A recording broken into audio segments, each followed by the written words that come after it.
Hello, I'm Rashmi from Uttar Pradesh, Muzaffarnagar. I had completed my graduation in BTech with Electronics and Communication Engineering in 2022, and I had completed my schooling from UP board. After graduation, I searched a job from a long time, but I am unreachable to get a job. So then one day I got to know about Evision, and Evision is a on-job training platform. Here learning many technical skills, so and they give a placement in a IT company.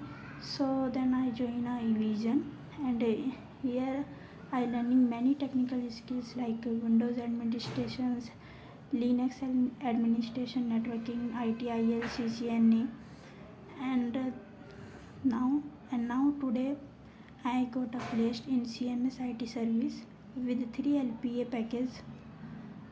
Thank you.